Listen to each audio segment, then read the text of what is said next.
The pregnant mare's desperate whinny pierced the rain-soaked dawn as Eleanor approached, her swollen belly and injured leg telling a story of ruthless abandonment by an owner who saw her as worthless.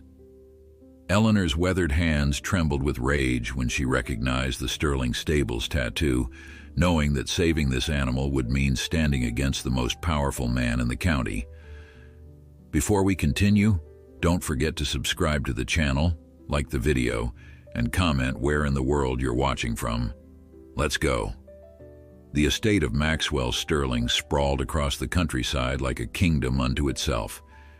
Manicured lawns stretched toward distant tree lines, while white fences gleamed under the morning sun, standing in stark contrast to the rich emerald grass. Sterling Stables was more than just a horse farm. It was a monument to wealth, prestige, and the uncompromising standards of its owner. Maxwell Sterling himself stood at the window of his office, a crystal tumbler of aged whiskey in his hand, despite the early hour. At 52, he carried himself with the rigid posture of a man accustomed to being obeyed. His salt and pepper hair was precisely cut, his tailored suit unmarred by even a speck of dust. The stable manager, James, stood nervously behind him, shifting his weight from one foot to the other. "How much longer?" Maxwell asked, his voice cold and detached. "The vet says about 3 weeks, sir, maybe 4. James clutched his clipboard tighter. "But the issue isn't her pregnancy, it's her leg. The injury from the last race." "I know about the injury," Maxwell snapped, turning to face the manager. "What I want to know is why I'm still paying to feed a horse that will never race again." James swallowed hard. Aurora had been the pride of Sterling Stables until 2 months ago. The chestnut mare with a white blaze had won 3 major races in a row, but in the 4th, the one that should have cemented her legacy, she'd stumbled at the final turn. The injury wasn't catastrophic, but it was career-ending, and then they discovered she was pregnant. "Sir, she's carrying a foal with excellent bloodlines. The stud fee alone was—" "I know what I paid." Maxwell cut him off again, draining his whiskey. "And I'm looking at a significant loss. A mare that can't race, and now we have to wait for a foal that may or may not inherit anything worthwhile." James hesitated. "We could sell her after she foals." Many breeders would. "No." Maxwell's decision was instant and final. "I don't deal in damaged goods, James. Sterling Stables maintains its reputation by keeping only the best. She's taking up space we need for winners." "What would you like me to do, sir?" James asked, though the sinking feeling in his stomach told him he already knew. Maxwell set down his empty glass and straightened his cuffs. "Get rid of her. I don't care how. Sell her to a slaughterhouse if you have to, but I want her gone by the end of the day." "But sir, she's pregnant," James protested weakly. "That's not my problem anymore." Maxwell's eyes were as hard as flint. "Do I make myself clear?" "Yes, sir," James replied, his voice barely audible. As the stable manager left, Maxwell turned back to the window, gazing out at his empire with cold satisfaction. In his world, there was no room for sentiment. Horses were investments, and Aurora had become a liability. In the stables, Aurora stood in her stall, her chestnut coat still gleaming despite her condition. At 7 years old, she had the quiet dignity of a champion, even as her swollen belly and slightly favored right foreleg betrayed her vulnerable state. When James approached, her ears pricked forward, and she nickered softly. James reached out to stroke her neck, his throat tight. "I'm sorry, girl," he whispered. "I'm so sorry." He couldn't do it. He couldn't send this magnificent animal to slaughter, not when she had given everything to Sterling Stables, not when she carried new life within her. But defying Maxwell Sterling meant losing his job, and with a family to support, James couldn't afford such principles. As twilight descended on the countryside, a pickup truck pulled away from the service entrance of Sterling Stables. In the back, secured but uncomfortable, stood Aurora, her eyes wide with confusion and fear. James drove slowly, his knuckles white on the steering wheel, his mind racing. He couldn't send her to slaughter, but he couldn't keep her either. Sterling would check, would demand proof that his orders had been carried out. The only solution James could think of was to drive Aurora far away, to leave her somewhere she might be found by someone kind, someone who wouldn't ask too many questions. It was a desperate plan, born of desperation and the bitter knowledge that he was betraying a noble animal that deserved better. But it was the only plan he had. Miles away from Sterling stables, down winding country roads that had turned to gravel and then to dirt, James finally stopped. The location he'd chosen was remote but not desolate, a stretch of pasture near a small farmhouse whose lights glowed warmly in the deepening dusk. He lowered the ramp and gently coaxed Aurora down. She moved awkwardly, her pregnancy and injury making her uncertain on the unfamiliar ground. When she was clear of the truck, James removed her halter, the last connection to her life at Sterling stables. "I'm sorry," he said again, his voice breaking. I hope someone finds you. Someone good." Aurora watched, confused, as James climbed back into his truck and drove away, leaving her alone in the growing darkness. She took a few tentative steps, then stopped, sensing no familiar boundaries, no stable walls, no fences to define her world. Freedom so sudden and complete was its own kind of prison for a horse that had known only the structured life of a racehorse. The night grew colder, and rain began to fall, a gentle drizzle at first, then a steady downpour that soaked Aurora's coat and chilled her to the bone. She sought shelter beneath a large oak tree, but the protection it offered was minimal. Exhausted, frightened, and in pain from her old injury, exacerbated by the strange journey, she could only stand with her head lowered, waiting for a morning that seemed impossibly far away. Eleanor Mills had lived alone for the past decade since her husband Robert had passed. At 72, she was still strong and independent, tending her small farm with the same care and dedication she always had.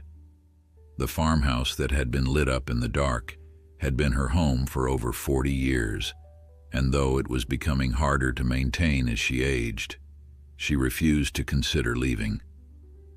She rose with the sun, as she had every day of her adult life. The rain had stopped overnight, leaving the world washed clean and sparkling.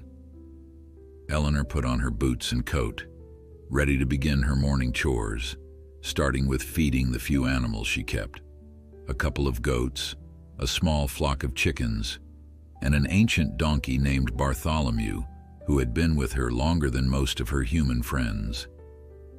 As she stepped outside, her gaze was immediately drawn to something out of place, a splash of chestnut against the green of her pasture.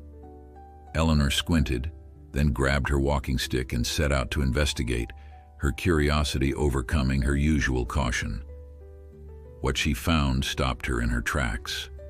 A horse, no, a mare, stood beneath the old oak tree, soaking wet and trembling. As Eleanor approached slowly, she could see that the mare was pregnant, her sides swollen with the promise of new life. She could also see that the animal was favoring one leg and that her eyes were filled with a mixture of fear and exhaustion that spoke of recent trauma. "Well now," Eleanor said softly, holding out one weathered hand. "Where did you come from, my beauty?" Aurora flinched at Eleanor's approach but didn't retreat. Something in the woman's gentle voice and slow movements kept the mare from bolting, despite her instinct to flee. Eleanor stood quietly, her hand extended, letting the horse decide whether to accept her presence. "You poor thing," Eleanor murmured, taking in the mare's condition. Though clearly a well-bred animal, Aurora's coat was caked with mud, her mane tangled with burrs and twigs. But what concerned Eleanor most was the way the mare held her right foreleg, barely putting weight on it, and the pronounced swell of her belly. After several minutes of patient waiting, Aurora cautiously stretched her neck forward, nostrils flaring as she caught Eleanor's scent. The older woman remained perfectly still, allowing the mare to investigate her on her own terms. Finally, Aurora's soft muzzle brushed against Eleanor's palm. "That's it," Eleanor whispered. "No one's going to hurt you here." With the first tentative connection established, Eleanor slowly reached into her coat pocket and pulled out an apple she'd been saving for her morning snack.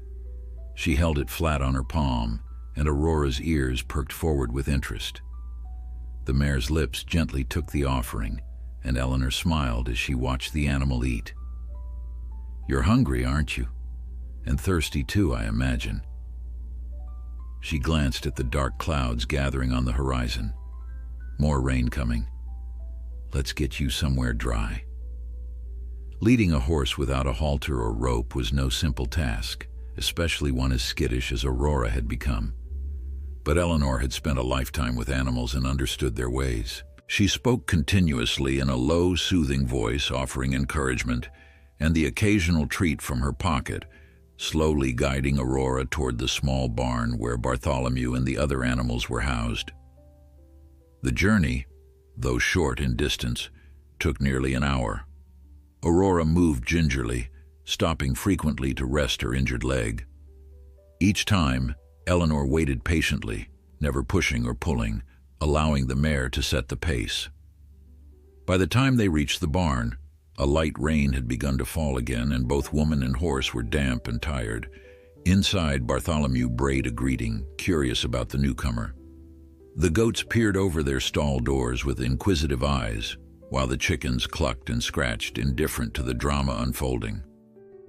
"Everyone, meet our new guest," Eleanor said, leading Aurora to an empty stall she had once used for a pony that had long since passed. "She'll be staying with us for a while." The stall wasn't large by the standards Aurora was accustomed to at Sterling stables, but it was clean, with fresh straw bedding and a water trough that Eleanor immediately filled. She found an old horse blanket hanging on a peg, and after letting Aurora sniff it thoroughly, gently draped it over the mare's back to help her warm up. "I don't know your name or where you came from," Eleanor said as she worked, "but you're safe now. Tomorrow we'll get the vet out to look at that leg and make sure your baby is doing all right." Aurora stood quietly, seeming to understand that she had found sanctuary.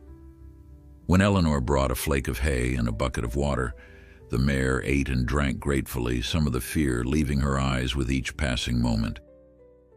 Eleanor stayed with her new charge for hours, using a soft brush to carefully remove the mud and tangles from Aurora's coat and mane. As she worked, she talked about everything and nothing: the weather, her day's plans, stories of the farm from years gone by. Her voice became a constant, comforting presence, and gradually, Aurora's trembling subsided.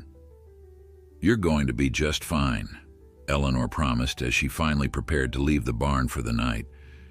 "We both are." Back at Sterling stables, Maxwell Sterling was in a towering rage. James had returned with a receipt from a rendering plant, claiming to have delivered the mare as instructed.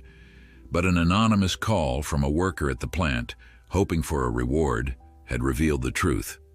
No such horse had ever arrived. "Where is she?" Maxwell demanded, his face flushed with anger. "Where is my horse?" James stood before his employer, his hands clasped behind his back to hide their trembling. "I don't know what you mean, sir. I took her to the plant as instructed. I have the receipt." "A forged receipt." Maxwell slammed his fist on the desk. "Do you think I'm a fool, James? The plant called. They never received a chestnut mare yesterday. So I'll ask you one more time, what did you do with Aurora?" James swallowed hard, his mind racing. He had driven aimlessly for hours before finding what seemed like a suitable place to leave Aurora. He hadn't even noted exactly where he was, some rural area with scattered farms and pastures. He couldn't pinpoint the location if he tried, which was deliberate. What he hadn't counted on was being caught in his deception so quickly. "I couldn't do it, sir," he finally admitted, his voice barely audible. "I couldn't send her to slaughter. Not after everything she's done for this stable. Not while she's carrying a foal.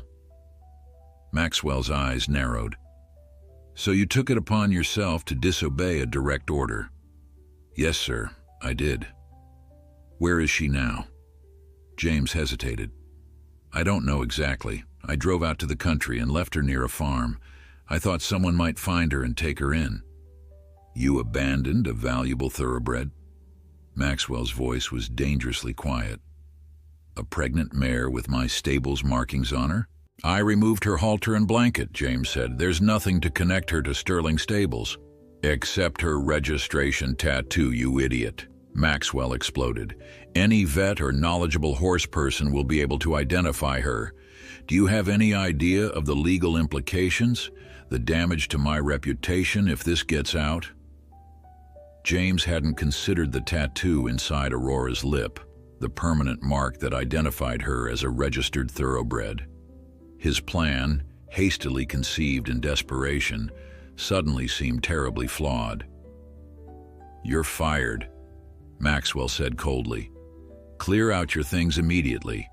And James, if that horse isn't found, I'll make sure you never work with horses again, anywhere. As James left the office, shoulders slumped in defeat, Maxwell picked up his phone. Get me Richard, he barked to his assistant. Tell him I have a job for him. Richard Kearns was Maxwell's problem solver, a man who operated in the shadows and asked few questions. If Aurora was out there, Richard would find her no matter what it took. The following morning dawned clear and bright, the spring sun warming the damp earth. Eleanor was up at first light, eager to check on her new charge.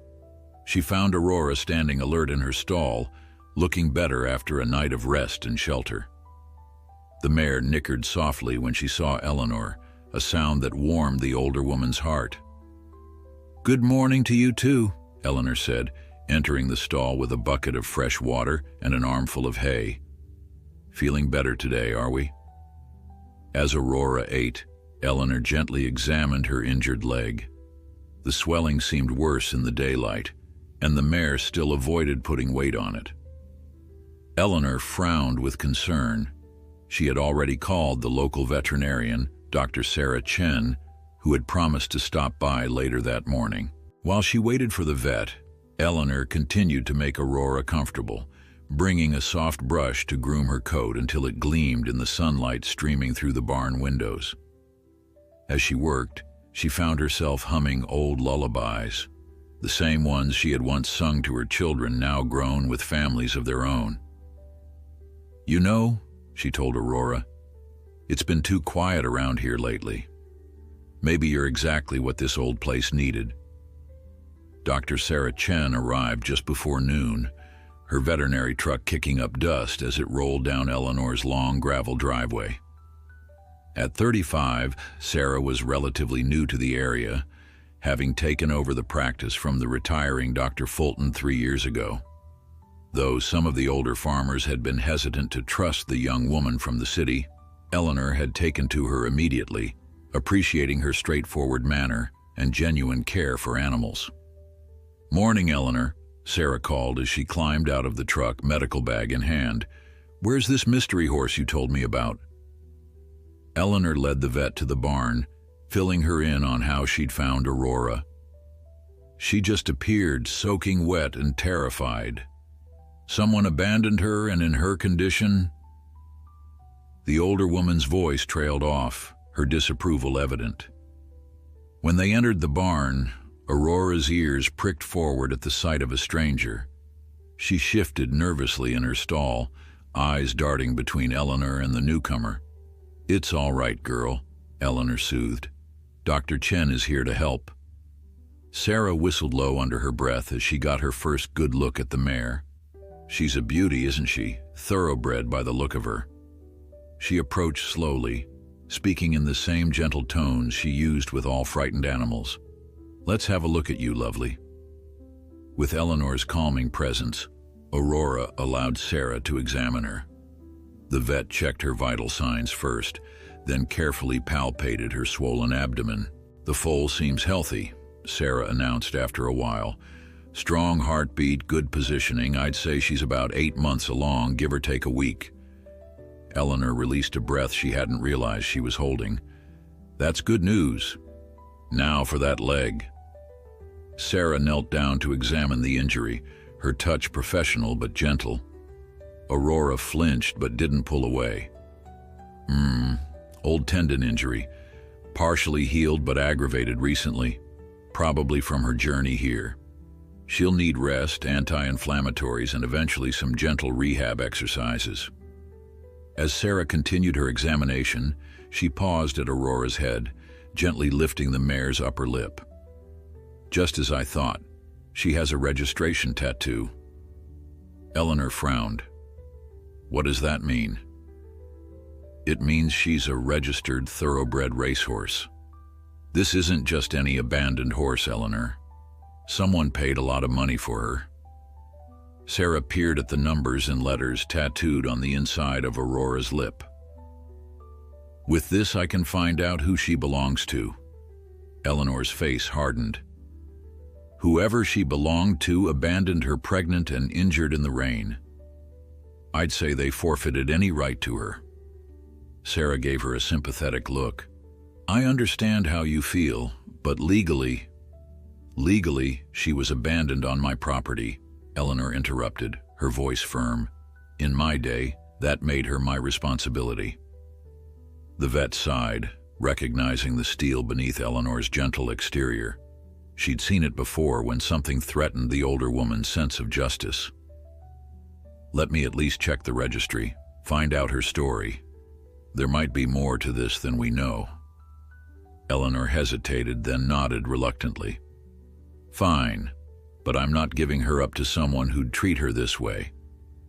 After prescribing medication for Aurora's leg and leaving detailed care instructions, Sarah promised to call with any information she discovered about the mare's identity. As the vet drove away, Eleanor returned to Aurora's stall with fresh water. Don't you worry, she told the horse, stroking her neck. No one's taking you anywhere you don't want to go. 50 miles away, Richard Kearns was methodically working his way through a list of veterinary practices within a 100-mile radius of Sterling stables. Maxwell Sterling had been clear: find Aurora, retrieve her quietly, and ensure any potential scandal was contained. The task was complicated by not knowing exactly where James had abandoned the mare, but Richard was nothing if not thorough. I'm calling about a thoroughbred mare that might have been brought in recently, he said smoothly to the receptionist at his 12th call of the day. Chestnut, with a white blaze, injured foreleg, pregnant. The receptionist hesitated. I can't release information about our client's animals.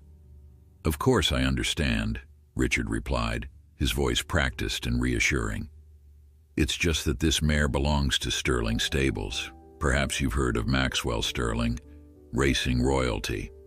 The mare wandered off during transport, and Mr. Sterling is concerned for her welfare, especially given her condition. There was a pause. Let me check with the doctor.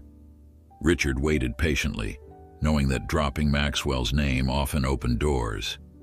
Sterling's reputation in the racing world, combined with his influence and wealth, meant that most people were eager to help, or at least reluctant to hinder.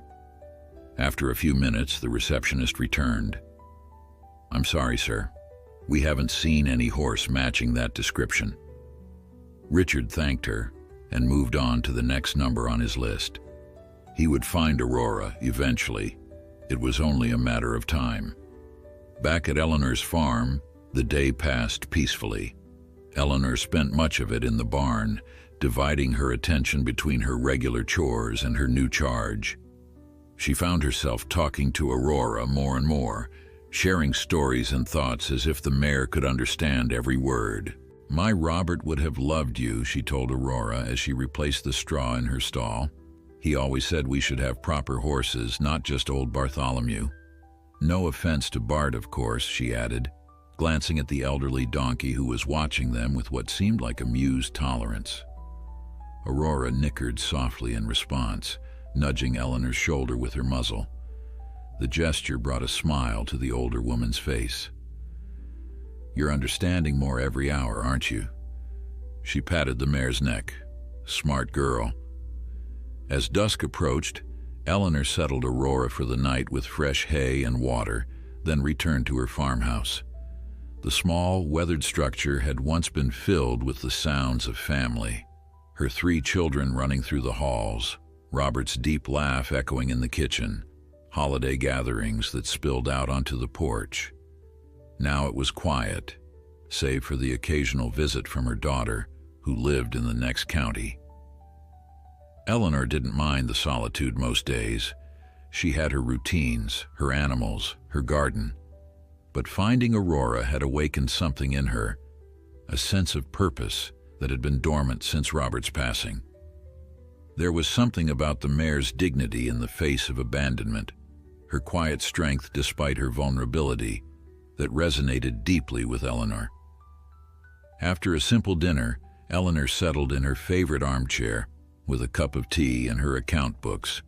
The farm barely broke even these days, and adding a horse, especially one with special needs, would strain her limited resources.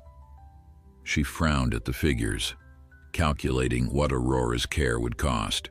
The medication Sarah had prescribed wasn't cheap, and proper feed for a pregnant mare would be an additional expense. Then there would be the foal to consider. Eleanor sighed, closing the ledger. She would manage somehow. She always had. The telephone rang, startling her from her thoughts. It was Sarah. "Eleanor, I checked the registry," the vet said without preamble. "Your mare's name is Aurora as promised. She's owned by Sterling Stables. That's Maxwell Sterling's operation." Eleanor's grip tightened on the receiver. Sterling? The racing magnate? The very same. Aurora was quite successful on the track until an injury a few months back. The registry shows she was bred to one of Sterling's top stallions shortly before the injury. So why would he abandon her? Sarah's sigh was audible over the line. Hard to say, but thoroughbred racing can be a cutthroat business once a horse can't race anymore. They become disposable, Eleanor finished, her voice hard. Well, she's not disposable to me. Eleanor, be careful. Sterling is powerful and used to getting his way. If he finds out you have Aurora, let him come, Eleanor interrupted. I'd like to give him a piece of my mind. After hanging up, Eleanor sat in the growing darkness, her mind racing. The revelation of Aurora's true identity and owner complicated matters, but it didn't change her resolve. If Maxwell Sterling wanted his horse back, he would have to prove he deserved her. And from what she'd seen of Aurora's condition when she found her, Eleanor highly doubted he could. With determination setting her jaw, Eleanor went to bed, but sleep was long in coming. Her dreams, when they finally arrived, were filled with horses running free across endless fields and a shadowy figure trying in vain to capture them. The next morning, Eleanor woke before dawn, as was her habit. She made herself a simple breakfast of toast and tea, then pulled on her worn boots and heavy coat before heading out to the barn. The air was crisp with early spring chill, but the sky was clear, promising a beautiful day ahead. Aurora greeted her with a soft nicker, her ears perked forward in recognition. It amazed Eleanor how quickly the mare had come to trust her. Only 2 days ago she had been a frightened, abandoned animal. Now she seemed to understand that Eleanor's barn meant safety and care. "Good morning, beautiful," Eleanor said, offering an apple from her pocket. "How's that leg today?" As if understanding the question, Aurora gingerly placed her injured leg on the ground, putting a bit more weight on it than she had the day before. Eleanor nodded with satisfaction. The anti-inflammatory medication Sarah had prescribed was beginning to work. "That's my girl. You're going to be just fine." She stroked Aurora's neck, feeling the strong muscles beneath the shining coat. "You and your baby both." After giving Aurora fresh hay and water, Eleanor led Bartholomew and the goats out to pasture. She considered letting Aurora out too. The mare surely would appreciate the fresh air and sunshine, but decided against it. Better to keep her quiet and resting until her leg improved further. Besides, she wasn't sure how Aurora would react to the unfamiliar surroundings of the pasture. The mare had been through enough trauma. Eleanor didn't want to risk frightening her again. Instead, she spent an hour grooming Aurora thoroughly, the repetitive strokes of the brush soothing them both. As she worked, Eleanor continued her one-sided conversation, telling Aurora about her farm, her late husband, and her 3 children, who had all moved away to pursue lives in the city. "It's just been me and the animals for a while now," she admitted as she carefully combed the tangles from Aurora's mane. "My daughter Claire visits when she can, but she's busy with her own family. My sons, well, they call, but they're halfway across the country." Aurora turned her head, her large dark eyes seeming to study Eleanor with an intelligence that transcended the usual human-animal connection. "Don't worry, I'm not complaining," Eleanor assured her. "I've had a good life, still do, it's just different now." By mid-morning, Eleanor had finished her barn chores and decided to tackle the broken fence in the north corner of her property. It wasn't urgent. She no longer kept cattle that might wander, but it had been on her to-do list for weeks, and the fine weather made it an ideal day for the task. She was hammering the last replacement board into place when she heard a vehicle approaching.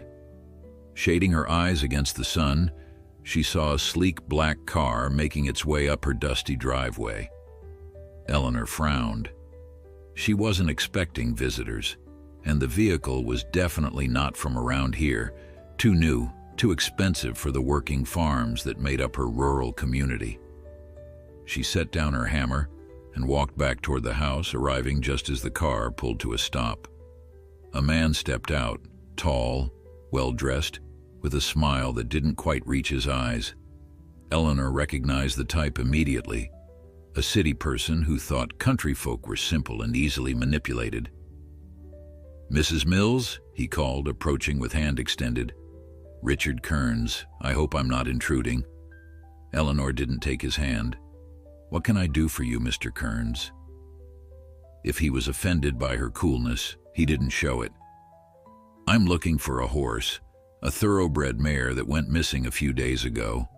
I've been checking with local farms and veterinarians in the area." Eleanor's heart skipped a beat, but she kept her expression neutral. "A missing horse? That's unfortunate." "Yes, very. She's quite valuable, a racing thoroughbred, and also pregnant. Her owner is very concerned for her welfare." "Is that so?" Eleanor's tone was mild, but her eyes had hardened. Funny way of showing concern, abandoning a pregnant mare in the rain. Richard's practiced smile faltered. "I'm not sure I understand." "I think you do," Eleanor interrupted. "The mare you're looking for is Aurora's Promise, owned by Maxwell Sterling. She didn't go missing. She was deliberately abandoned, injured, and pregnant in the middle of nowhere." Richard recovered quickly. "There seems to be a misunderstanding, Mrs. Mills. Aurora was being transported between facilities when there was an unfortunate incident. Mr. Sterling has been beside himself with worry." "Has he now?" Strange that he'd be so worried about a horse he ordered sent to slaughter. This time, Richard couldn't hide his surprise. "I assure you, Mrs. Mills, that's not what happened. Mr. Sterling values all his horses. If you have information about Aurora's whereabouts—" "I do," Eleanor said firmly. "She's here, safe and cared for, and she's staying here." Richard's expression hardened, the friendly facade slipping away. "I'm afraid that's not possible. Aurora is Mr. Sterling's legal property. I have documentation to prove it." He reached into his jacket, pulling out a folder of papers. Eleanor didn't even glance at them. "Mr. Kearns, I found that mare half dead from exposure, her injury untreated, abandoned on my land. Where I come from, that's criminal neglect. So you can take your documentation and tell Maxwell Sterling that if he wants his horse back, He can come and face me himself." For a moment, Richard seemed unsure how to respond. He clearly hadn't expected such firm resistance from an elderly woman on a small farm. "Mrs. Mills, I understand your concern, but this is a simple matter of property law. Aurora belongs to Mr. Sterling. If you refuse to return her, we'll have no choice but to involve the authorities." "Go ahead," Eleanor challenged, crossing her arms. "I'll be happy to tell them exactly how and where I found her. I'm sure the local papers would be interested too." "Racing magnate abandons pregnant injured mare." Makes quite a headline, doesn't it? Richard's jaw tightened. "You're making a mistake, Mrs. Mills. Mr. Sterling is not someone you want as an enemy. And Aurora is not something to be discarded when she's no longer profitable," Eleanor shot back. "Now, unless you have a warrant, I'll ask you to leave my property." After a tense moment, Richard returned the folder to his jacket. "This isn't over, Mrs. Mills. Mr. Sterling will be in touch." With that, he returned to his car and drove away, leaving a cloud of dust in his wake. Eleanor watched until the vehicle disappeared from sight, then let out a long breath. Her hands were trembling slightly, but not from fear, from anger. The audacity of these people, to treat a living being as mere property, to abandon Aurora when she was no longer useful, and then to come demanding her return as if nothing had happened. She walked briskly to the barn, needing to see Aurora, to reassure herself that the mare was safe. Inside, she found the horse standing quietly in her stall, ears pricked forward at Eleanor's approach. "They know you're here," Eleanor told her, stroking her neck. "But don't worry, I won't let them take you." Aurora nudged her shoulder gently as if offering comfort in return. Eleanor smiled, drawing strength from the mare's quiet presence. She knew that Richard Kearns would report back to Maxwell Sterling, and that this was just the beginning of what might become a difficult battle. But Eleanor Mills had never backed down from a fight she believed in, and she wasn't about to start now. As the day wore on, Eleanor found herself checking the driveway more often than usual, half expecting to see Sterling himself arrive with lawyers or police in tow. But no one came, and gradually, she returned to her normal routine, though with a new vigilance that kept her senses alert. That evening, as she sat on her porch watching the sunset paint the sky in brilliant oranges and pinks, Eleanor made a decision.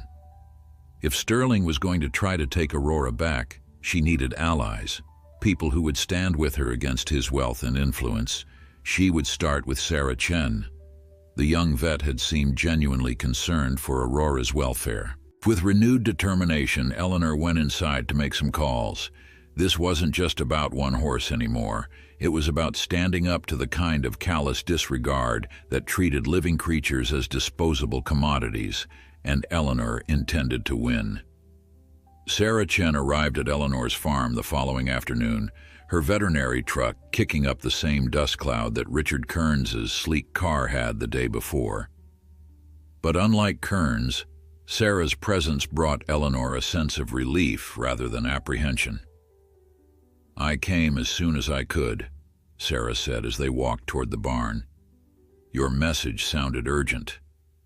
Eleanor recounted her confrontation with Richard Kearns, her voice growing tighter with each word. "He's going to come back, Sarah. Maybe with the police next time." Inside the barn, Aurora greeted them with a soft whinny. The mare was looking better each day, her coat regaining its glossy sheen, her eyes brighter, her injured leg bearing more weight. Sarah examined her carefully, nodding with satisfaction at her progress.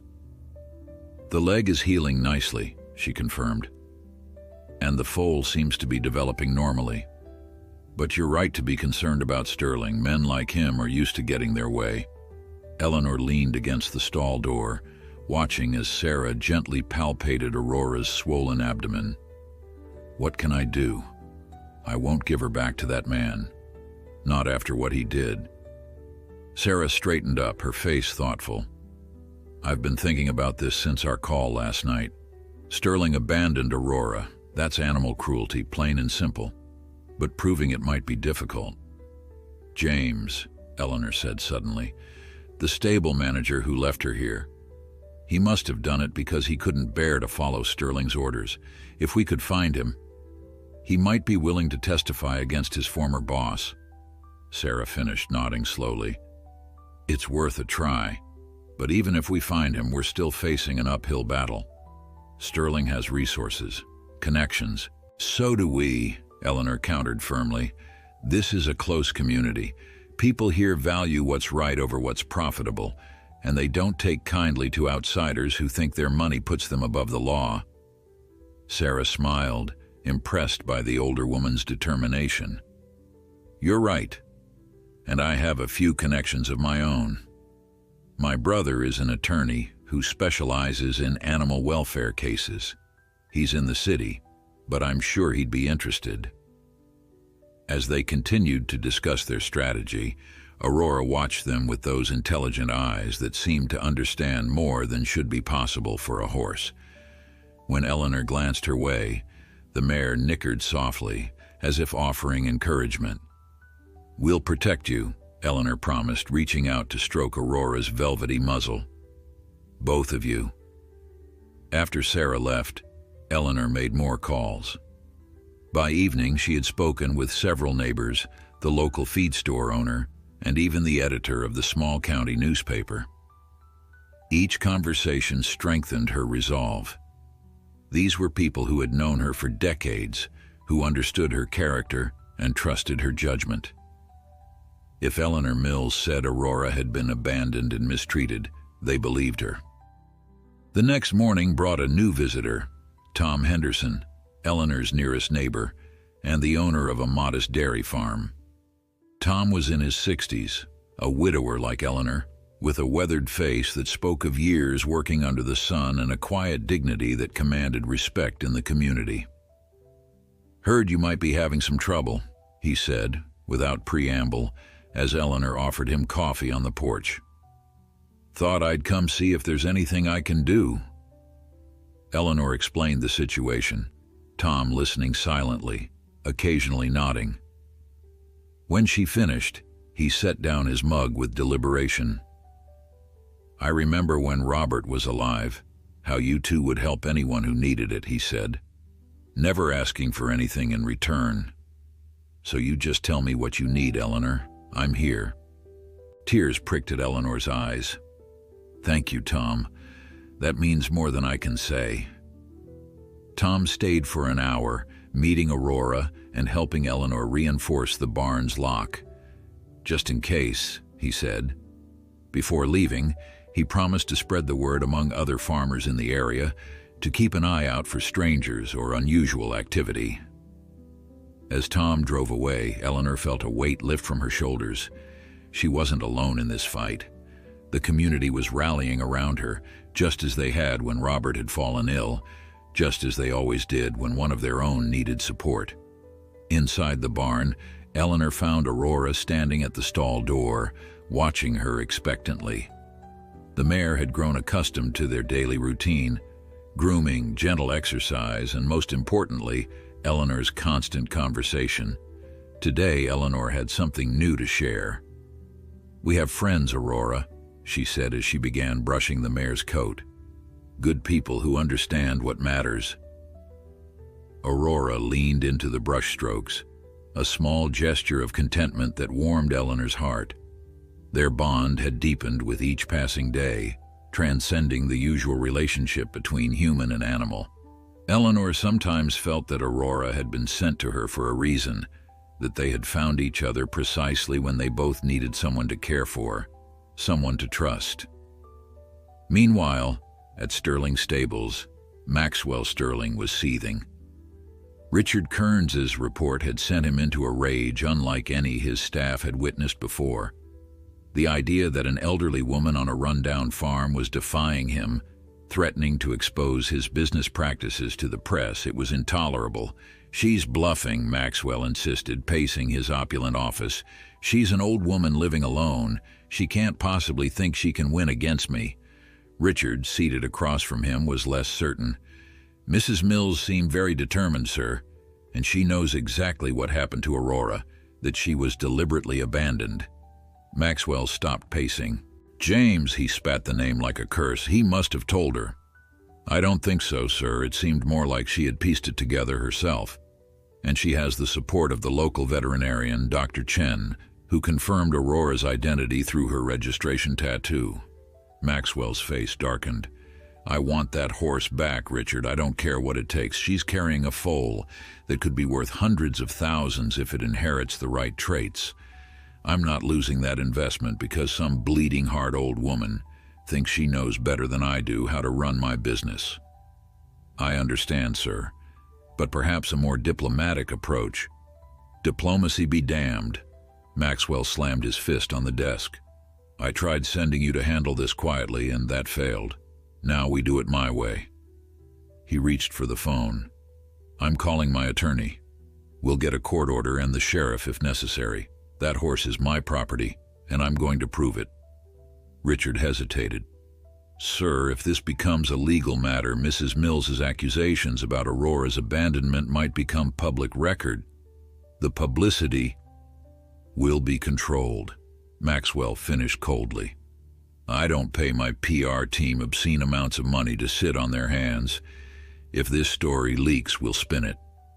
Aurora escaped, was stolen, whatever works. But that horse and her foal will be back in my stables by the end of the week. As Richard left the office, he couldn't shake a sense of unease. Maxwell Sterling was used to steamrolling over obstacles with his wealth and influence, but something told him that Eleanor Mills would not be so easily defeated. The quiet dignity he had sensed in her, the moral certainty in her eyes when she spoke of Aurora, these were not qualities that typically yielded to mere power and money. For the first time in his years working for Sterling, Richard found himself hoping that his employer would not get his way. 2 days later, the storm that Eleanor had been bracing for finally arrived. It came not as rain, but in the form of a police cruiser and a sleek town car rolling up her driveway just after breakfast. Eleanor watched from the kitchen window, her hands stilling in the soapy dishwater. She had been expecting this, but the sight still sent a chill through her. Drying her hands on a worn dish towel, she stepped onto the porch as Sheriff Dave Peterson, a man she'd known since he was a boy, riding his bicycle through her cornfields, approached with an uncomfortable expression. Behind him walked a sharp-featured woman in an expensive suit who could only be Sterling's attorney. "Morning, Eleanor," Dave said, removing his hat. His discomfort was palpable. "This is Ms. Winters. She's an attorney representing Maxwell Sterling," Eleanor finished for him. "I've been expecting you." The attorney stepped forward. "Mrs. Mills, I'm here with a court order requiring you to surrender a thoroughbred mare, registration name Aurora's Promise, to her rightful owner, Mr. Sterling." She extended a document with a practiced, impersonal smile. Eleanor took the paper but didn't look at it. "And did you tell the judge that Mr. Sterling abandoned this mare, pregnant and injured, in the middle of nowhere, that if I hadn't found her, she and her foal would likely be dead?" Ms. Winters's smile never wavered. "The court has recognized Mr. Sterling's legal ownership. If you have concerns about the mare's treatment, you're welcome to file a complaint with the appropriate animal welfare agencies. But for now, you need to comply with this order." Sheriff Peterson cleared his throat. "Eleanor, please, don't make this harder than it needs to be." Eleanor regarded him steadily. "Dave, your father would be ashamed to see you standing here. You know what's right." The sheriff flushed, his gaze dropping to his boots. "I'm just doing my job." "Your job is to uphold the law, yes. But the law is meant to protect the innocent, not enable the powerful to abuse them." Eleanor folded the court order and placed it in her pocket. "Come with me. I want to show you something before we go any further." Without waiting for a response, she turned and walked toward the barn. After a moment's hesitation, both the sheriff and the attorney followed. Inside, Aurora stood in her stall, her coat gleaming in the shaft of sunlight from the high window. At the sound of Eleanor's voice, she turned and approached the stall door, her movements more fluid now that her leg was healing. Her pregnancy was more pronounced than ever, her sides swollen with the life growing within. "This is Aurora," Eleanor said. "When I found her 5 days ago, she could barely stand. She was soaking wet, terrified, and in pain from an untreated injury." She stroked the mare's neck. "Look at her eyes. Really look. Does she seem like an animal who wants to go back to the man who threw her away?" Sheriff Peterson approached slowly. He'd grown up around horses and could read their body language. Aurora's ears were forward, her posture relaxed as Eleanor touched her. But when he came closer, the mare backed away, eyes wary. "She's scared of strangers now," Eleanor explained. "Wouldn't you be if the last man who handled you abandoned you to die?" Miss Winters seemed unmoved. "Mrs. Mills, the horse's current condition is not relevant to the legal ownership." "Her name is Aurora," Eleanor interrupted firmly. "And she's not just a horse.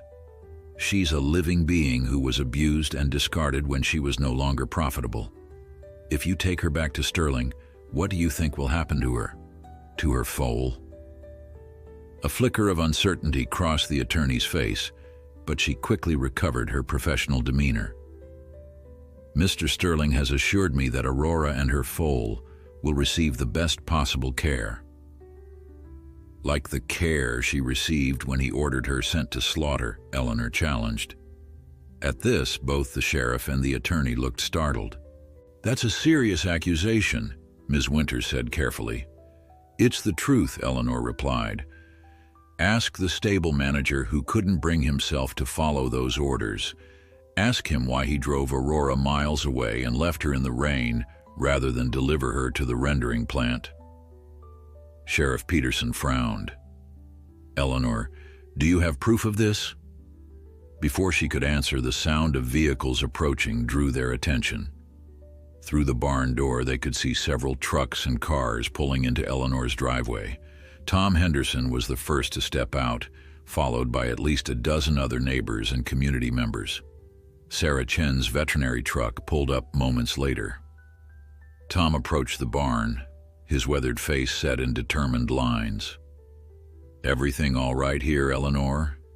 Eleanor smiled, a genuine smile of relief and gratitude. "Tom, everyone, I appreciate you coming."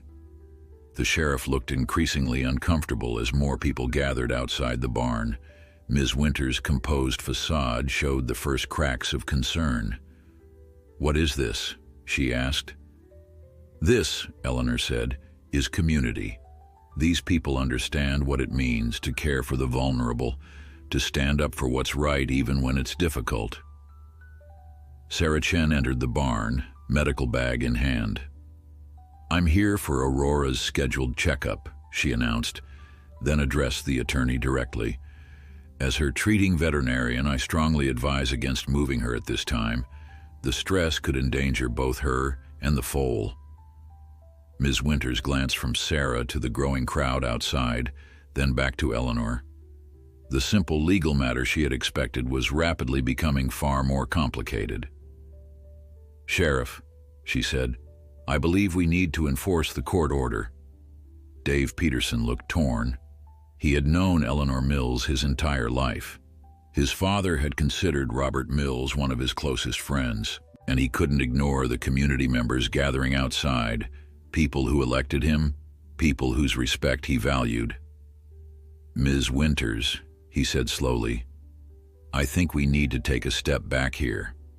If there are legitimate concerns about animal cruelty, that changes things." The attorney's face hardened. "The court has ruled, based on incomplete information," Sarah interrupted. "I've documented Aurora's condition since Eleanor found her. I have photographs, medical reports, and evidence of neglect that was not presented to the court." Tom Henderson stepped forward. "And we have a statement from James Carter, the former stable manager at Sterling Stables. He reached out to me this morning after hearing about what's happening." Eleanor's eyes widened. This was news to her.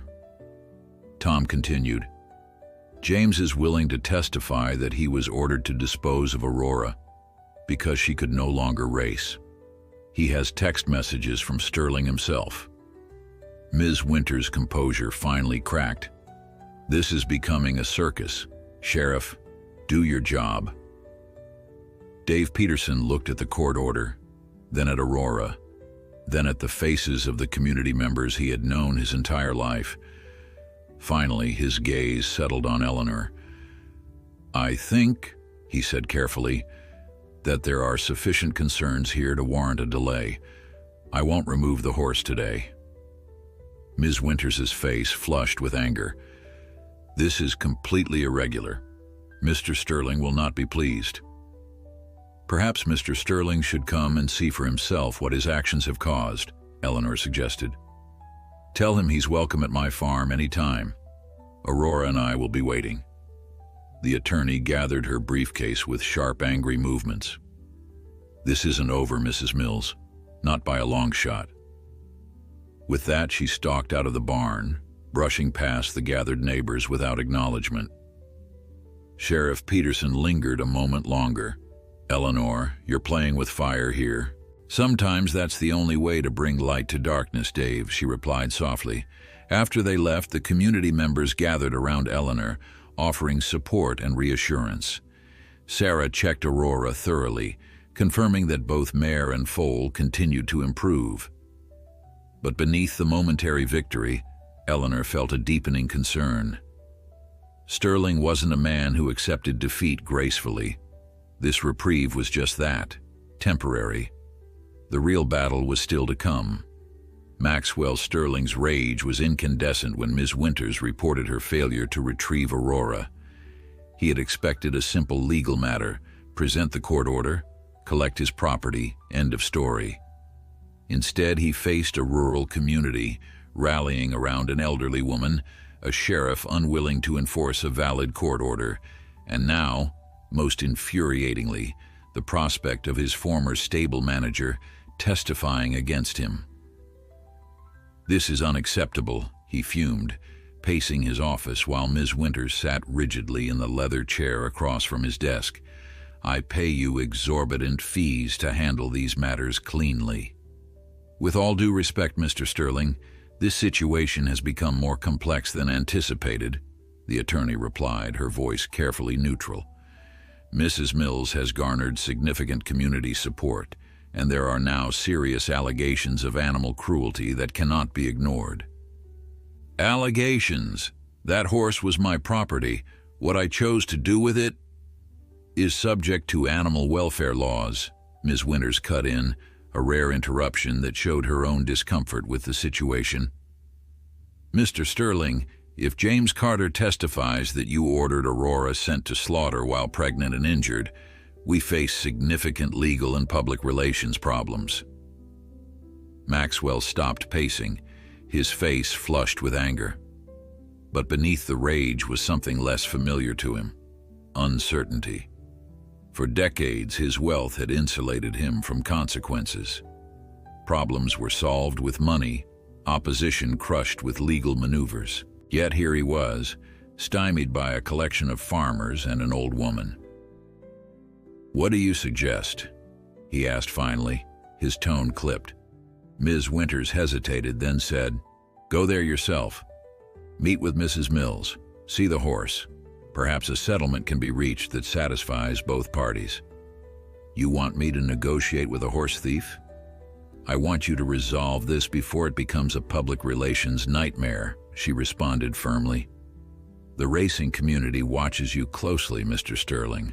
How this is handled could affect your standing considerably. Maxwell's jaw tightened, but he recognized the truth in her words. His reputation was everything in the racing world. Sponsors, breeding contracts, his entire empire rested on his image as a successful, respectable businessman. Fine, he said at last. Set it up. But make one thing clear to this Mrs. Mills. I'm coming to retrieve my property, not to chat over tea. The following morning dawned clear and mild, A perfect spring day that belied the tension building at Eleanor's farm. Word had spread quickly that Maxwell Sterling himself would be arriving to address the situation with Aurora. By mid-morning, several neighbors had again gathered at the farm, ostensibly to help Eleanor with various chores, but everyone understood the real reason for their presence. Eleanor found their support touching, but was determined not to turn the day into a spectacle. "This is between Sterling and me," she told Tom Henderson firmly. "And Aurora," she added, glancing toward the barn where the mare was resting comfortably. Tom looked unconvinced. "We're just here to make sure everything stays civil, Eleanor. Men like Sterling aren't used to hearing no." Eleanor patted his arm.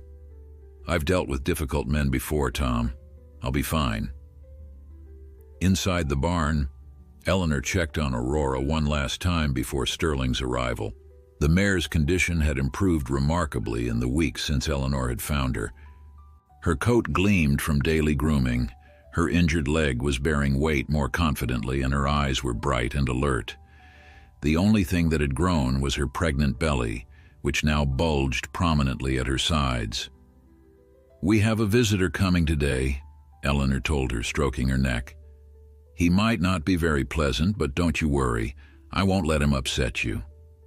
Aurora nickered softly, leaning into Eleanor's touch. Their bond had deepened with each passing day, a connection that went beyond the usual relationship between human and animal. Eleanor felt it with a certainty that transcended logic. Aurora trusted her completely, and she would not betray that trust. Just before noon, the rumble of a powerful engine announced Sterling's arrival. Eleanor stepped onto her porch as a sleek black luxury car pulled up, the kind rarely seen on the dusty back roads of their rural county. Maxwell Sterling emerged from the driver's seat alone, a surprise to Eleanor, who had expected him to arrive with an entourage of lawyers and assistants. In person, Sterling cut an imposing figure. Tall and fit, despite being in his 50s, he carried himself with the confident posture of a man accustomed to deference. His tailored suit looked absurdly out of place against the backdrop of Eleanor's weathered farmhouse and barns. He approached the porch, his expression a careful mask of neutrality. "Mrs. Mills," he said, extending his hand. "Maxwell Sterling." Eleanor did not take his hand. "I know who you are, Mr. Sterling. Aurora knows too." Sterling's hand dropped, his mouth tightening almost imperceptibly. "I understand there's been some confusion about my horse. I'm here to clarify the situation and bring her home." "No confusion, Mr. Sterling. Aurora was abandoned, injured and pregnant, on my property. I found her, cared for her, and now she's recovering." Eleanor's voice was calm but firm. "There's nothing to clarify." Sterling's careful composure slipped for a moment, irritation flashing across his face. "Mrs. Mills, Aurora's Promise is a valuable thoroughbred registered to Sterling Stables. Whatever circumstances led to her being here, she remains my legal property." "Property?" Eleanor repeated, the word bitter in her mouth. "That's all she is to you, isn't it? Not a living being who feels pain and fear, just property, like a car or a piece of furniture." "This is a business, Mrs. Mills. Sentiment has no place in it." "Then perhaps it should," Eleanor countered. "Come with me, Mr. Sterling. I want you to see what your business decision nearly cost." Without waiting for his response, Eleanor turned and walked toward the barn. After a moment's hesitation, Sterling followed, his polished shoes looking ridiculous on the dirt path. Inside the barn, Aurora was standing alert in her stall, ears pricked forward at the sound of unfamiliar footsteps. When she saw Sterling, her reaction was immediate and unmistakable. She backed away, eyes wide, nostrils flaring in distress. "She remembers," Eleanor said quietly. "Not you specifically, perhaps, but men in suits, men who saw her as nothing but a means to profit, men who discarded her when she was no longer useful." Sterling's expression remained carefully controlled, but something flickered in his eyes as he watched Aurora's fear. "She's a horse, Mrs. Mills. She doesn't understand concepts like profit or usefulness." "Doesn't she? Then why is she trembling? Why won't she come forward, when just moments ago she was calm and content?" Eleanor moved to Aurora's side, placing a gentle hand on her neck. Immediately the mare calmed, though she kept her wary gaze on Sterling. "This proves nothing," Sterling said, but his voice lacked its earlier certainty. "It proves everything," Eleanor replied. "It proves she knows the difference between someone who cares for her and someone who sees her as disposable. It proves she's more than just property." Sterling was silent for a long moment, his gaze moving from Aurora to Eleanor and back again. For the first time, he seemed to be considering the situation beyond the simple matter of ownership. "What exactly do you want, Mrs. Mills?" he asked finally. "Money? Recognition? What will it take for you to return my horse?" Eleanor's answer was simple and immediate. "I want Aurora to be safe. I want her and her foal to live in peace, without fear of being discarded when they're no longer profitable." Before Sterling could respond, Aurora moved forward in her stall and did something unexpected. She extended her neck toward Eleanor and gently rested her head on the older woman's shoulder as if seeking comfort, or perhaps offering it. The gesture, so full of trust and affection, seemed to affect Sterling more than any of Eleanor's words had. For a brief moment, his carefully constructed facade cracked, revealing something that looked almost like regret. Sterling cleared his throat, recovering his composure. "Mrs. Mills, I appreciate your concern for the animal, but sentiment doesn't change legal ownership." Eleanor continued to stroke Aurora's neck, the mare's head still resting against her. "Mr. Sterling, I've lived long enough to know that there are things more important than what's written on paper. There's what's right. And you believe keeping another person's legally registered thoroughbred is right?" His tone was skeptical, but lacked the hard edge it had carried earlier. "I believe protecting a living creature from harm is right," Eleanor replied. "I believe that when someone abandons an animal, especially in such a vulnerable state, they forfeit their claim to that animal." She met his gaze directly. "Do you deny ordering Aurora sent to slaughter?" Sterling hesitated, clearly weighing his words carefully. "Business decisions are often difficult, Mrs. Mills. Aurora's racing career was over. The cost of maintaining a horse that can't compete—" "So you don't deny it," Eleanor cut in. "You ordered her destroyed because she was no longer profitable, even though she was carrying a foal that you yourself just called valuable." A muscle twitched in Sterling's jaw. "The situation is more complex than you understand." "Actually, I think it's simpler than you want to admit," Eleanor countered. "It's about whether animals are merely commodities or living beings deserving of care and respect." She gently moved away from Aurora, who watched her with trusting eyes. "Let me show you something else, Mr. Sterling." Eleanor led him to a small wooden table at the side of the barn, where several framed photographs sat. She picked one up and handed it to him. It showed a much younger Eleanor with a man, presumably her late husband, standing beside a beautiful bay horse. "This was Samson," she explained. "Robert and I bought him as a young colt. He worked our fields for 20 years, and when he got too old for heavy labor, we let him enjoy his retirement. He lived to be 32. She handed Sterling another photo, this one of an elderly Eleanor sitting beside an ancient-looking horse. That was taken just weeks before he passed. He wasn't profitable for a long time, Mr. Sterling, but he was family." Sterling looked at the photos, his expression unreadable. "That's a touching story, Mrs. Mills, but I run a business, not a retirement home for horses."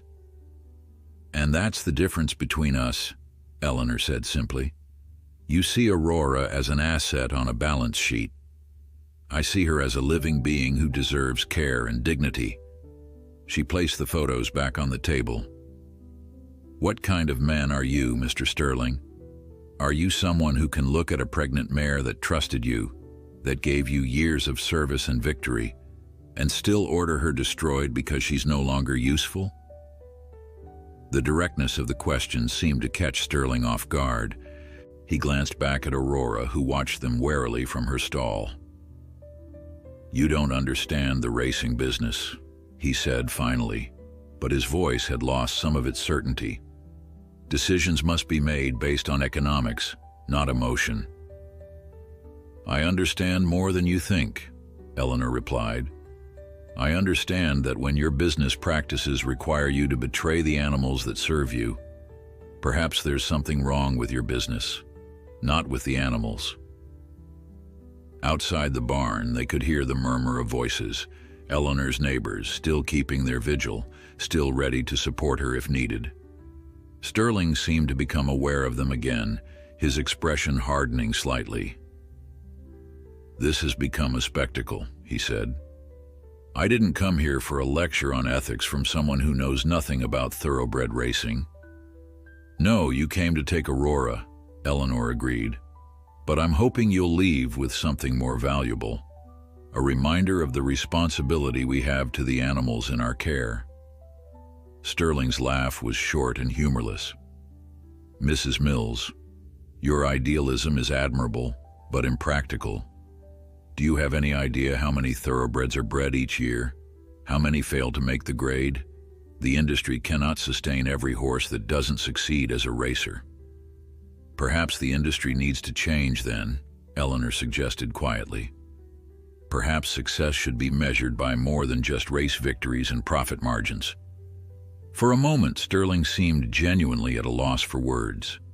This stubborn, principled woman was unlike anyone he typically encountered in his world of wealth and influence.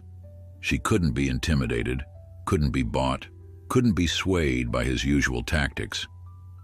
Aurora nickered softly from her stall, drawing both their attention. The mare's gaze was fixed on Eleanor, her eyes holding an intelligence and awareness that even Sterling couldn't dismiss. "She trusts you," he acknowledged reluctantly. "Because I've earned her trust," Eleanor replied. "Can you say the same?" The question hung in the air between them unanswered. Sterling turned away, moving toward the barn door. For a moment, Eleanor thought he was leaving in anger, but he stopped at the entrance, looking out at the gathering of community members on her property. "Your neighbors seem very devoted to your cause," he observed. "They understand what's at stake," Eleanor said, joining him at the door. "It's not just about one horse. It's about standing up for what's right, even when it's difficult." Sterling was silent for a long moment, his gaze moving over the assembled farmers, the veterinarian, the ordinary people who had come together to support their neighbor against a powerful adversary. "I could fight this, you know," he said at last. "I have the resources, the legal team. I could make this very unpleasant for everyone involved." "You could," Eleanor agreed calmly.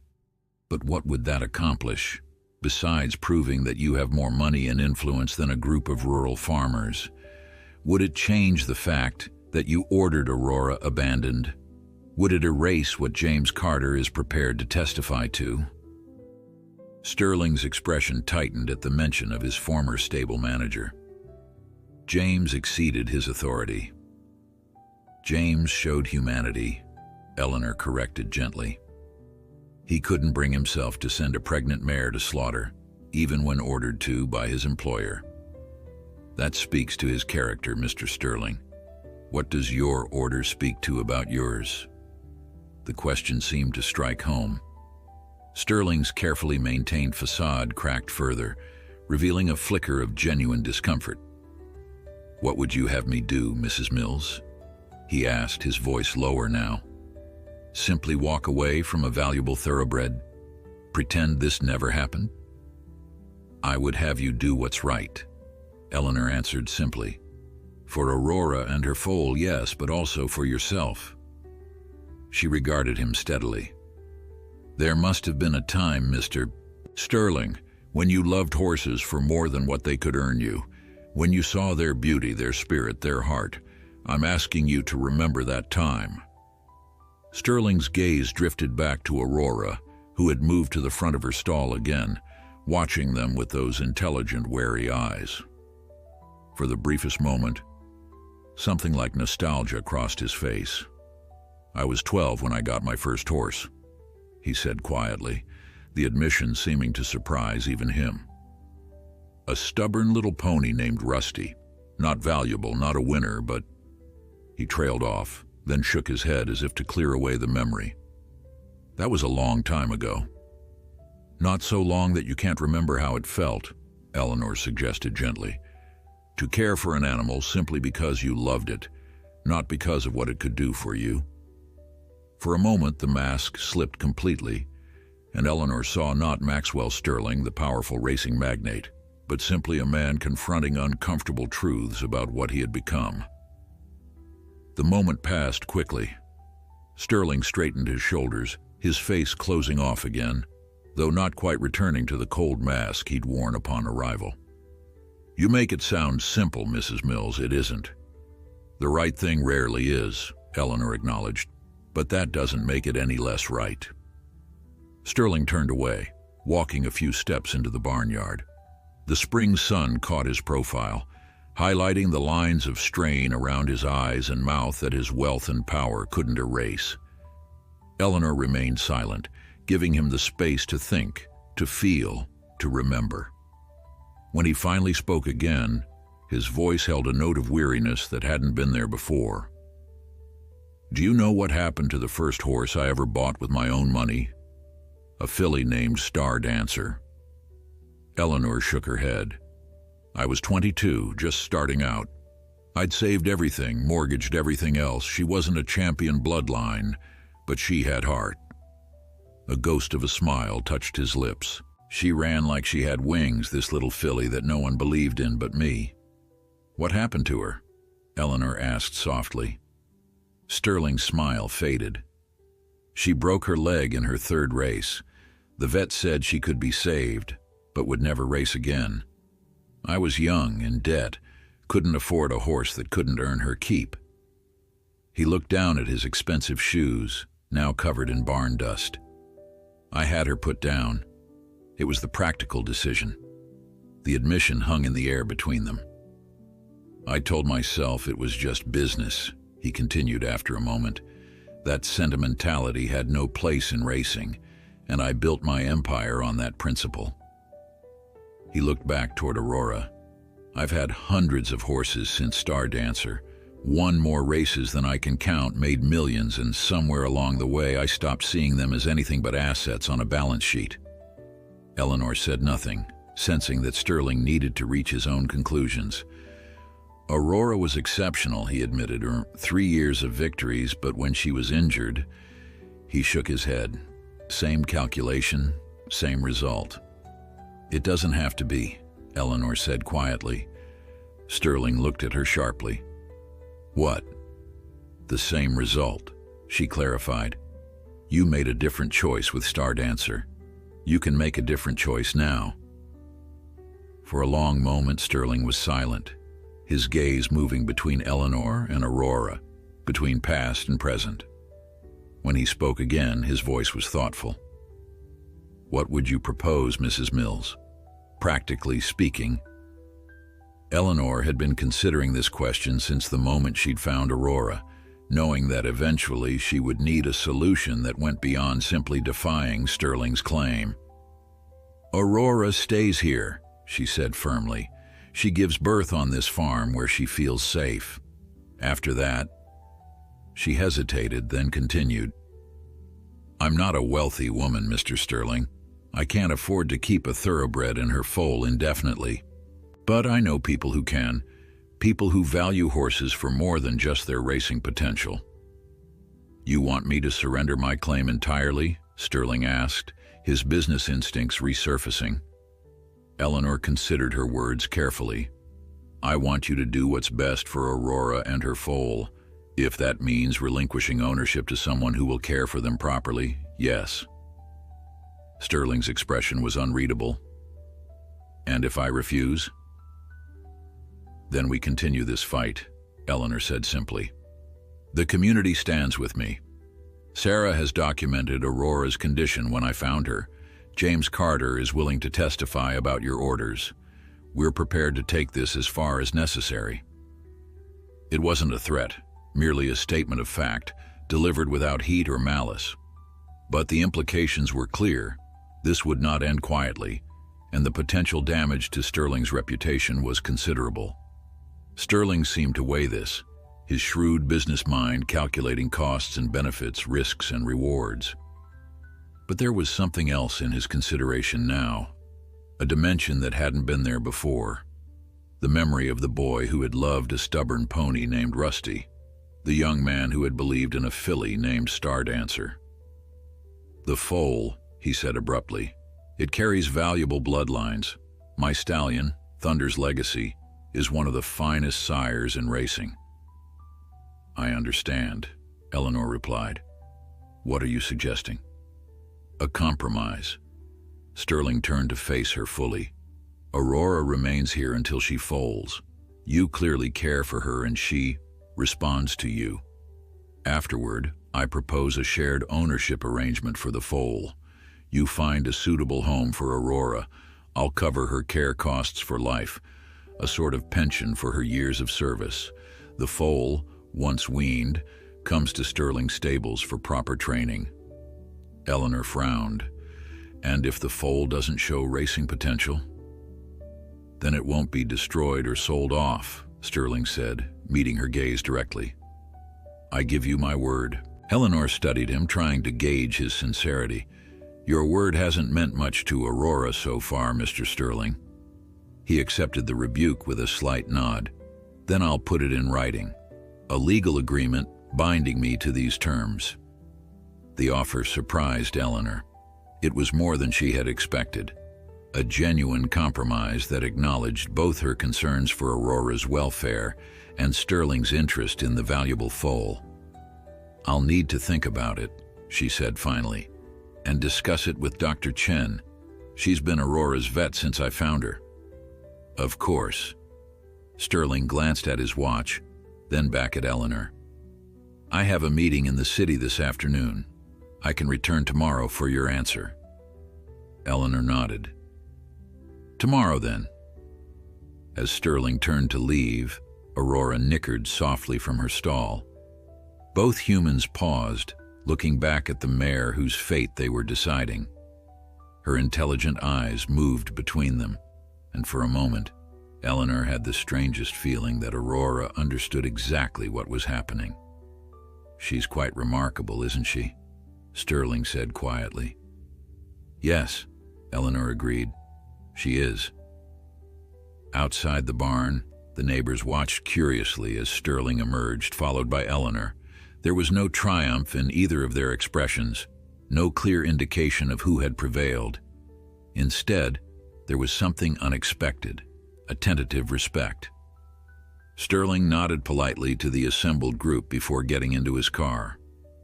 As he drove away, leaving a trail of dust behind him, Tom Henderson approached Eleanor. Well, he asked, concern evident in his voice. What happened? Eleanor watched the disappearing car, her expression thoughtful. I think, she said slowly, that Maxwell Sterling just remembered something he'd forgotten a long time ago. And what's that? Tom pressed. Eleanor smiled faintly. That before he was a businessman, he was a boy who loved horses. Later that evening, after her neighbors had gone home and the day's chores were complete, Eleanor sat on her porch watching the sunset. The events of the day replayed in her mind: Sterling's arrival, his initial coldness, the gradual shift in his demeanor as he confronted not just Eleanor's determination, but his own forgotten values. His compromise offer was surprising, revealing a flexibility she hadn't expected from the ruthless businessman she'd heard about. But was it enough? Could she trust him to honor his word regarding Aurora and the foal? And was it fair to separate a mare from her foal even after weaning? These questions had no easy answers. Eleanor sipped her tea, watching as the last golden rays of sunlight slipped below the horizon. Tomorrow would come soon enough, and with it, the need for a decision. Inside the barn, Aurora rested peacefully, unaware of the negotiations surrounding her future. Her sides rose and fell with each breath, her injured leg healing more each day. Within her, the foal grew stronger, a new life waiting to begin. Eleanor smiled at the thought. Whatever happened tomorrow, she had already achieved what mattered most. Aurora was safe, her foal would be born in peace, and perhaps most unexpectedly, a man who had lost his way had been given a chance to find it again. The morning brought a clarity that Eleanor had been seeking. After a night of reflection and an early call to Sarah Chen, she felt confident in her decision. Whatever happened, she would ensure that Aurora's best interests were protected. Maxwell Sterling arrived precisely at 10 o'clock, as promised. This time there was no gathering of neighbors, no community vigil. Eleanor had asked them to stay away, feeling that this final negotiation should be handled privately, without the pressure of an audience. Sterling looked different today, less the imperious businessman in his expensive suit, more a man approaching a significant crossroads. He wore casual clothes, a rarity for him, and when Eleanor met him on the porch, she noticed a tension in his posture that spoke of a restless night. "Good morning, Mr. Sterling," she greeted him. "Would you like some coffee before we talk?" He accepted with a nod, and they sat on the porch, the morning sun warming the worn wooden boards beneath their feet. For a few minutes they drank in companionable silence, each gathering thoughts for the conversation to come. "I've been thinking about your proposal," Eleanor finally said. "I appreciate the compromise you've offered. It shows a consideration for Aurora that wasn't there before." Sterling looked down at his mug. "I meant what I said, Mrs. Mills. I'll provide for Aurora's care for the rest of her life." "I believe you," Eleanor replied, surprising herself with the realization that she did. "But I have some conditions of my own to add." Sterling's eyebrows rose slightly, but he nodded for her to continue. "First, Aurora stays with me until the foal is at least 6 months old. Weaning too early isn't good for either of them." She watched his face carefully as she continued. "Second, if the foal does go to Sterling Stables for training, I want visiting rights. Regular updates, photos, the ability to see the foal whenever I wish." Sterling considered this, then nodded. "Reasonable enough." "And third," Eleanor said, her voice firmer now, "if the foal doesn't show racing potential, I want first right of refusal to take it back. No selling it off to the highest bidder, no passing it along to another stable. It comes back to me." This condition clearly surprised Sterling. "You just said you can't afford to keep a thoroughbred long term." "I'll find a way," Eleanor said simply. "Or I'll find the right home, just as I will for Aurora. What matters is that the foal's welfare remains the priority, not its profit potential." Sterling was silent for a long moment, turning the empty coffee mug in his hands. When he looked up, there was a new respect in his eyes. "You're a remarkable woman, Mrs. Mills. Most people would have asked for money, for compensation." Eleanor shook her head. "This was never about money, Mr. Sterling." "No," he agreed quietly. "It wasn't." He set the mug down with deliberation. "I accept your conditions. All of them. My lawyer will draw up the agreement today." A weight lifted from Eleanor's shoulders. "Thank you." "May I see her?" Sterling asked. "Aurora?" Eleanor nodded, and they walked together to the barn.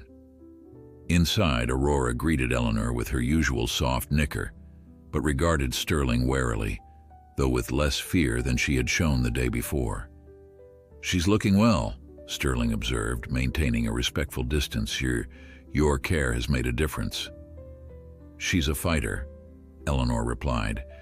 She wants to live to see her foal born." As if understanding their conversation, Aurora shifted in her stall, drawing attention to her swollen sides.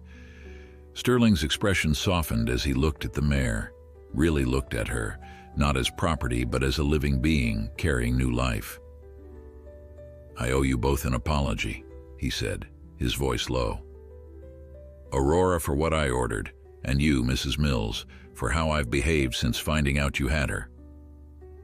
Eleanor hadn't expected this. "Apology accepted," she said simply, "on both our behalves." They spent another hour discussing the details of their arrangement, walking the property as Eleanor explained Aurora's care routine and the preparations she was making for the foal's arrival. By the time Sterling left, there was a tentative peace between them, a mutual understanding built on their shared concern for Aurora's welfare. 3 weeks later, in the quiet pre-dawn hours, Aurora went into labor. Eleanor had been sleeping in the barn for the past few nights, expecting the birth to come any day. She called Sarah Chen immediately, then settled in to help the mare through her ordeal. Labor was difficult but uncomplicated. Aurora's strength and instincts combined with Sarah's expertise and Eleanor's steady presence brought the foal safely into the world just as the sun was rising. It was a colt, strong and healthy, with Aurora's chestnut coloring and a white star on his forehead that matched his sire's marking. "He's perfect," Sarah announced, after examining him thoroughly. "No sign of any problems." Eleanor watched as the newborn foal struggled to his feet, wobbly but determined, seeking his mother's milk. Aurora nuzzled him gently, guiding him, the bond between them immediate and profound. "What will you name him?" Sarah asked. Eleanor hadn't thought that far ahead, but as she watched the colt take his first tentative steps in the golden morning light, a name came to her. "Promise," she said softly. "His name is Promise." Later that day, after Sarah had left and mother and foal were resting comfortably, Eleanor called Sterling with the news. To her surprise, he asked if he could come see the newborn. She agreed, touched by his genuine interest. When he arrived that afternoon, Sterling approached the stall where Aurora and Promise rested with a reverence that Eleanor had never seen in him before. The sight of the mare with her foal, both healthy and content, seemed to affect him deeply. "He's magnificent," Sterling said softly. "Aurora has given us a champion." "Perhaps," Eleanor replied, "or perhaps just a good horse who will bring joy to those who know him." Sterling nodded, acknowledging the gentle correction.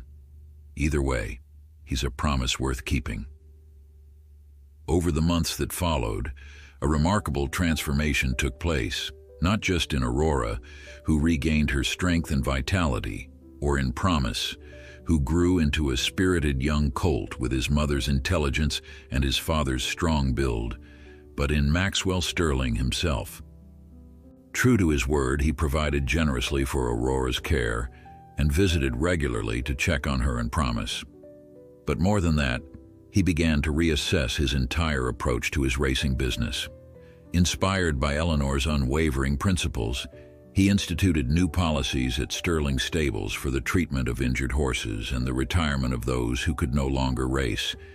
When the time came for Promise to begin his training, the parting was bittersweet. Eleanor had grown attached to the spirited colt, but she knew that Sterling would honor their agreement. And in truth, Promise had shown such natural athleticism and love of running that it seemed right to give him the chance to race, if that was his destiny. As for Aurora, she remained with Eleanor, her injured leg healed enough that she could enjoy peaceful grazing in the pasture. Sterling arranged for her to be officially retired from racing with honor, her record of victories acknowledged along with the new life she had brought into the world. One autumn afternoon, almost a year after she had found Aurora trembling in the rain, Eleanor sat on her porch, watching the mare graze contentedly in the pasture. Her life had changed in ways she never could have anticipated, all because she had followed her instinct to help a creature in need.